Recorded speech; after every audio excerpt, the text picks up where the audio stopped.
Pour le raisonnement par disjonction de cas, ce type de raisonnement repose sur la loi suivante. Le fait de démontrer que la proposition P implique la proposition Q et une certaine proposition R implique la même proposition Q, alors on peut procéder ou bien démontrer par soit la proposition P ou bien la proposition R mène à la même proposition qui est Q. Très bien. Alors, ce type de raisonnement repose toujours sur les cas, c'est-à-dire il faut travailler tous les cas et ne rien oublier. Alors, c'est très pratique au niveau des exercices. On va voir l'exemple suivant pour mieux éclaircir les choses. Pour l'exemple suivant, résoudre dans R l'équation valeur absolue de x plus 2 moins 2x moins 2x vaut 5. Très bien, c'est un fameux exemple concernant la disjonction de cas. Alors, petit rappel sur la valeur absolue. Valeur absolue du x égale un certain nombre qui est par exemple R, veut dire que si x est positif, alors x vaut R.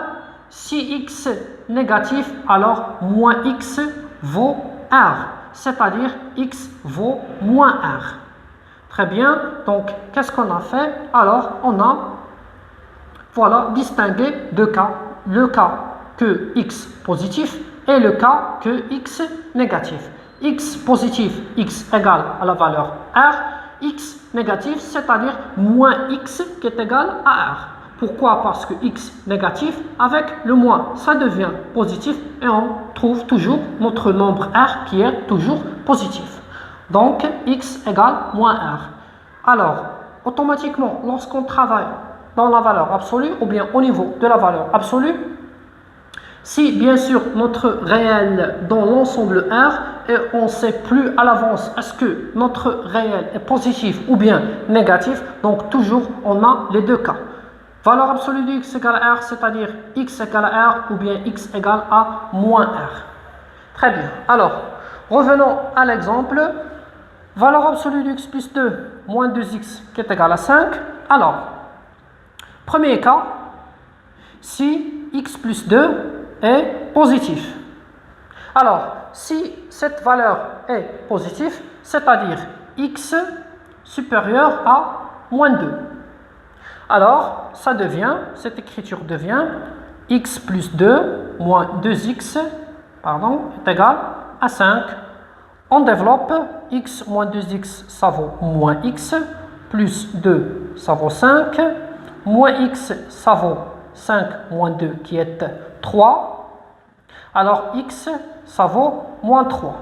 Alors, est-ce que moins 3 est supérieur à moins 2? C'est faux.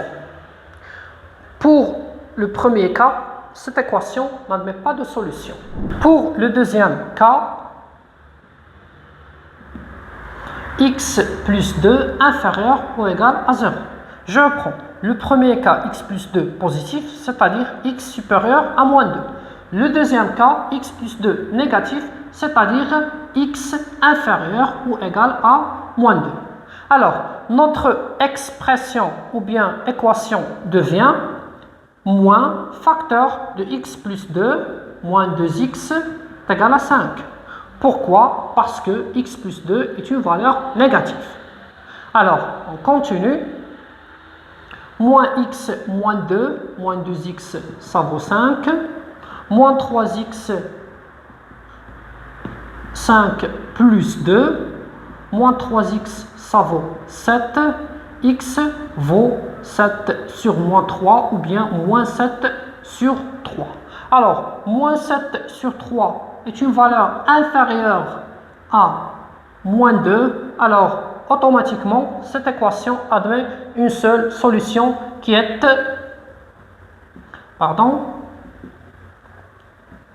moins 7 sur 3. Voilà le résultat.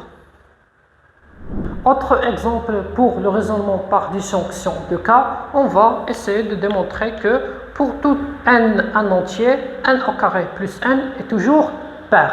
Très bien. On procède à l'étude de deux cas possibles.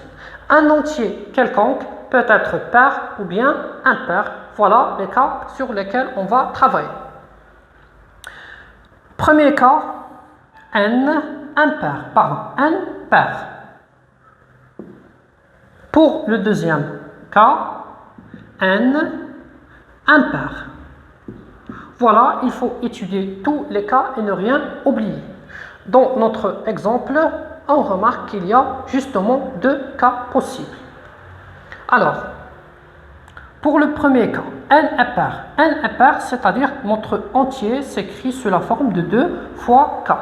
Bien sûr, k, un certain entier dans l'ensemble n. Alors, on développe notre écriture n au carré plus n. Remplaçant par 2k, on trouve 2k au carré plus 2k. On continue, ça vaut 4k au carré plus 2k. On factorise par 2 pour trouver 2k au carré plus k. On peut appeler cette quantité par k'. Et voilà, n au carré plus n s'écrit sous la forme de 2k', c'est-à-dire 2 fois un entier. Notre k', bien sûr, il est dans l'ensemble n. Donc, très bien. Alors, n au carré plus n est pair. Pour le deuxième cas, le même processus de calcul, n est impair, c'est-à-dire n va s'écrire sous la forme de 2k plus 1. Alors, n au carré plus n, on va essayer de remplacer la valeur de n par la quantité 2k plus 1. On trouve 2k plus 1 tout au carré plus 2k plus 1. On enchaîne, c'est une identité remarquable bien sûr, 2k tout au carré plus 2 fois 2k fois 1 plus 1 au carré plus 2k plus 1. On continue, ça vaut 4k au carré plus cette valeur qui est 4k plus 2k, 1 plus 1, ça vaut 2. Très bien. Alors, 4k au carré, 4k plus 2k, ça vaut 6k, plus 2.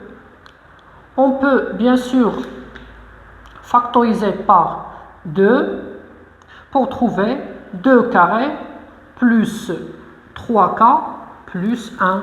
Et bien sûr, cette quantité, on peut l'appeler par k ou bien k' ou bien k second, ce que vous voulez.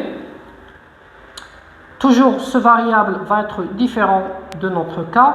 K', k second, d'un certain x, y. Bien sûr, notre variable, automatiquement ou bien obligatoirement, doit être un entier, c'est-à-dire dans l'ensemble n. Alors, bien sûr, le k seconde est un entier. Alors, n au carré plus n s'écrit sous la forme de 2 fois un entier ou bien fois k seconde. Alors, notre nombre est bien sûr pair. Alors, finalement, pour le premier cas et le deuxième cas, toujours notre n au carré plus n est pair. Et voilà, on a bien répondu à notre question.